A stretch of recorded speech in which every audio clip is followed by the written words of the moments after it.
Avi, please join me. Thank you. Avi, I'm just going to leap in rather rudely with what I think is a core question for our audience today.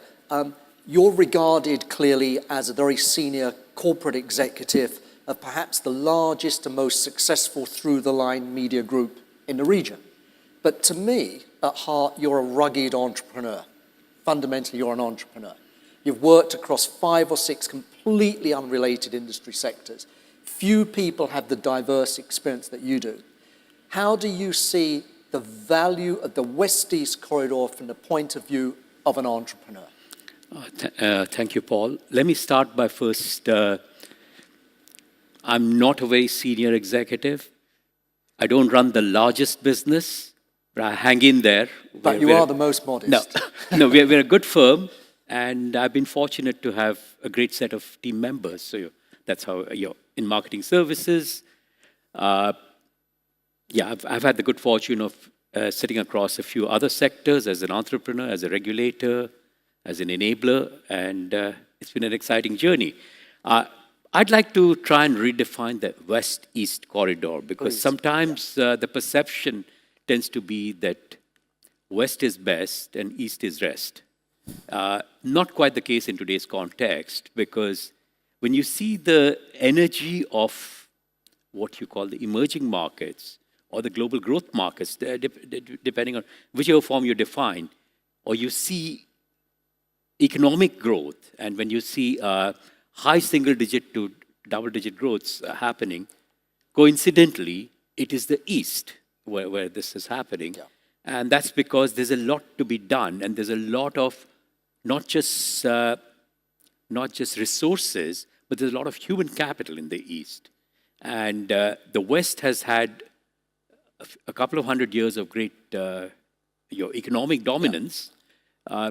Things are beginning to change a bit, because the East needs to learn a few lessons on governance from the West and not necessarily learn the fundamentals of greed, which perhaps is at the core of the financial services industry's woes. I love your use of the word governance there, because I think that one of the reasons why people have tended to think, West is best, East is rest kind of thing, is because very often we perceive that businesses, particularly SMEs in, say, the GCC, Southeast Asia, West Africa, and so on, compete very much on price. They're sort of price-driven. So what about factors like corporate governance, best practice, international standards, ISO benchmarking, and so on? Is this an urban myth, or is it the reality that more and more businesses in the West-East corridor also are espousing these value-added factors? Well, in common parlance, what's the opposite of governance? When you say it's a well-governed company, and when you want to be polite and you want to say the opposite, it's an entrepreneurial company. Yeah. So in a way, I think I've defined, sometimes governance and entrepreneurship sometimes are at cross purposes. Interesting. Because you take any company, if it's hugely entrepreneurial and it lacks governance, you tend to say it's a very entrepreneurial business. I sit on the other side. I don't sit on the side of the governance, because quite often governance is misconstrued. It's misconstrued as if sitting on judgment by a set of people who are actually on the sidelines. Yes. So they're not doing it. They're not out there. Yeah. They're not delivering, but they're sitting on judgment in an area where they've had very little competence to do ever in the first place. Just because. In fact, Noor and I were having a discussion on governance a little earlier, and she's setting up a consultancy on governance. I said, if you can converge entrepreneurship with governance, that'll be fantastic. And is it possible to do that? I'm sure it is, but I wouldn't be the right person for that. Yeah, like something you and I were talking about the other day is, does the existence of the West-East corridor provoke what I would call a two-tier system? Now, I know, you're not a macroeconomist, but do you feel that the West-East corridor is creating, and I'm just going to be devil's advocate, is it creating, a ghetto mentality? Shouldn't we be aspiring to first world participation? What do you think? I'm reminded of, unrelated and related, of, if I may say, a phrase that was not coined, but that was in a way adopted by the advertising brand that I represent, which is Bates, which is Yeah. think local, act global. Yes. Yeah. So that's what you need to do. Rather than get engaged in how we're going to deliver to the West or how we're going to bridge the gap, we need to first get our competencies in place in the geography that we're operating, and then try and move outwards. And that's a significant enough challenge. I'm the first one to admit that in the Kingdom of Saudi Arabia, as an example, I failed 5 times. Yep. And I'm not possibly unique in failure in Saudi, because just because you succeed in Dubai, where there's a lot more of a level playing field, Absolutely. and what you see is what you get. Yeah. In the kingdom, it's a little different. There's a fundamental belief of entitlement that Yeah. the country has, and Yeah. Also, let's take the kingdom. Let's take KSA as a classic example, whereby there's, shall we say, a very high level of bureaucracy when it comes to import and export, for instance. yeah. Anyone that's tried to export goods from the UAE to KSA will vouch for that. And of course, that's even stronger and more prevalent across other nations within the West-East corridor. Like just try exporting goods, for instance, from India to West Africa. It's a nightmare process. Do you believe that the homogenization of tariffs and bureaucracy will empower more greatly the West-East corridor? most certainly, most certainly. Any kind of homogenization in business parlance, we'd say collaboration and some degree of aggregation is going to lead to faster and easier trade, particularly for businesses that are successful in one geography and want to move on. Yeah, absolutely, yeah. Yeah. As a gentleman who's got a smashing and historic record of working across borders, Avi, what do you see as the main classic character requirements of a business to successfully build a profile across borders? Interesting question. I won't plug my PR business, but Go on. no, Go on. That's my next question, so go on. Yeah. Very often, it's okay to market. Most of us tend to feel we should not be talking about what we do, but I think it's useful, and particularly if you want to go to geographies where potential customers haven't experienced your product. You need the social media, and to manage the social media, you need management. Tell us more. This is fantastically important, isn't it? Just last week, I bumped into Mark Fisher, the communications director at NASDAQ Dubai, for instance, and he was saying, Paul, so many companies underestimate the role of effective communication. They underestimate effective PR in the build-up to IPO, and this is one reason why here, we see a relatively small number of IPOs, but many well-intentioned businesses, very few make it to IPO. Tell us about the role of effective PR. Can I first say something politically incorrect? Go on then, yeah. I think NASDAQ Dubai needs to correct the communication a bit. If Dr. Omar is here, so, it's just a lot of these initiatives somehow don't get to the right places because they're a little reticent to communicate. Yes. So, NASDAQ Dubai, I think, is one such example.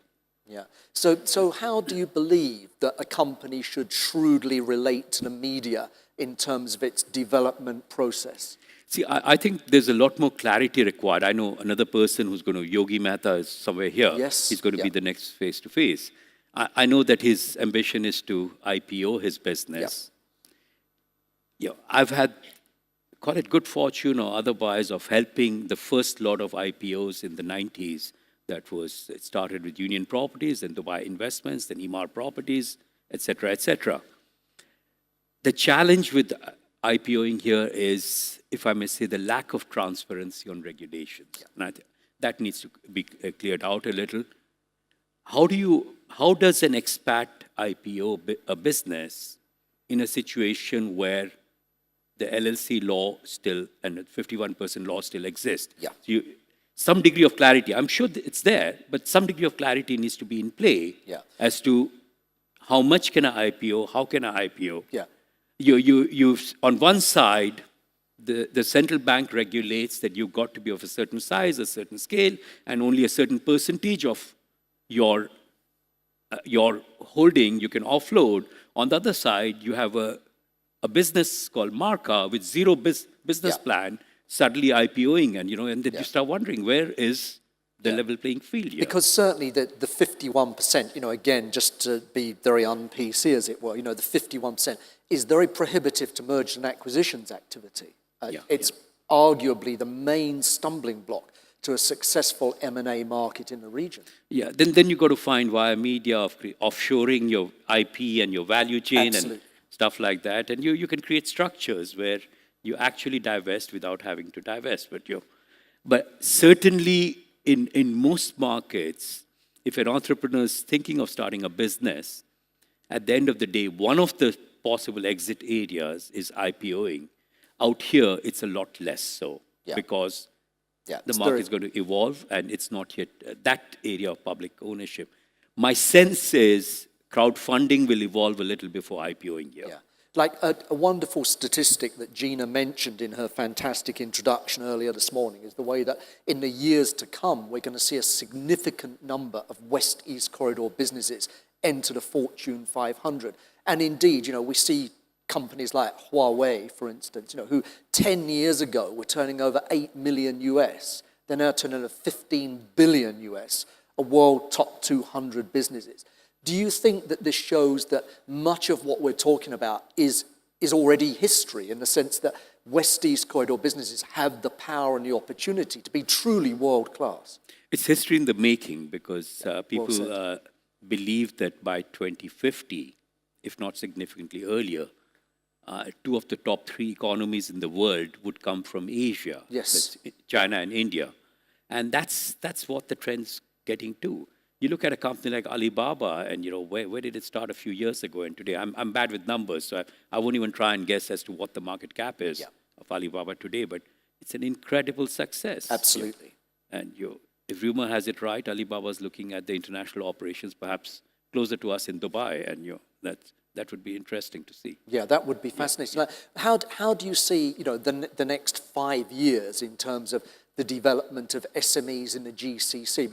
Because for me, I would say, as a former SME owner myself, I would say that in a relatively restricted market, international expansion isn't just a choice, it's a necessity. How do you see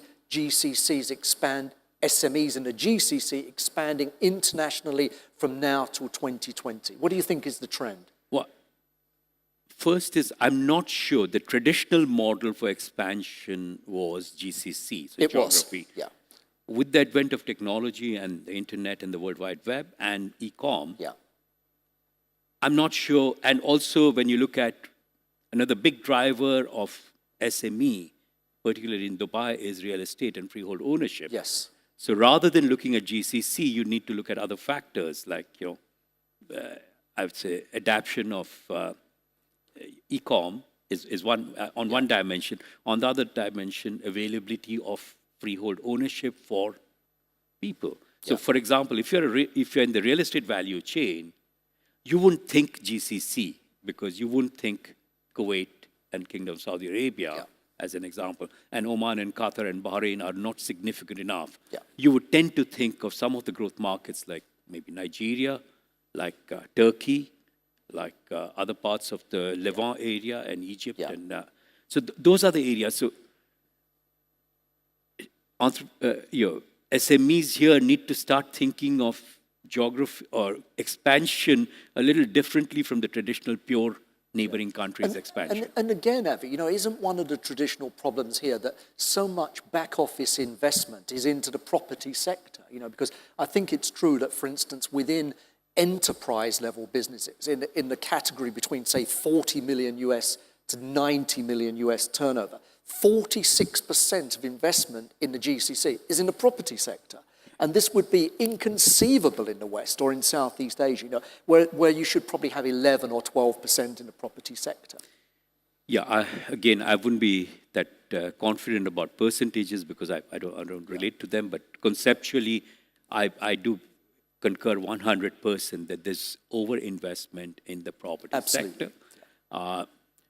Instruments that can help you divest, which is various kinds of real estate investment trusts and other things, are still concepts that are beginning to happen.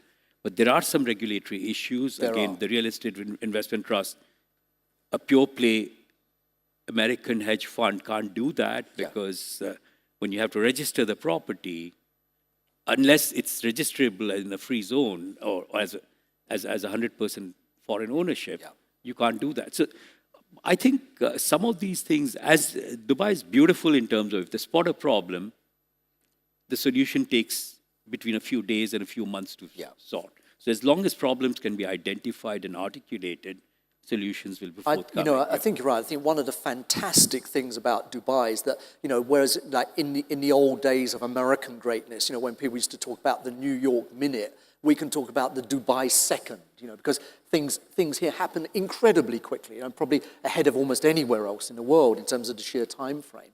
But do you think, let's look at the example that Lee Kuan Yew set of creating trading partnerships across the West-East corridor.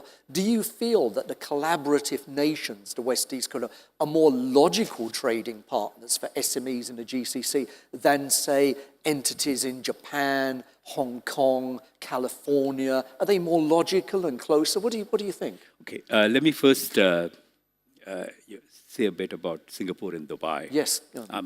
I'm a Singapore lover too, and I see a lot of similarities. I do too, yeah. And I see a few similarities. So let me focus on one key dissimilarity between Singapore and Dubai. In Singapore, they put a process and then they set an objective and then they go about achieving that through a set of processes.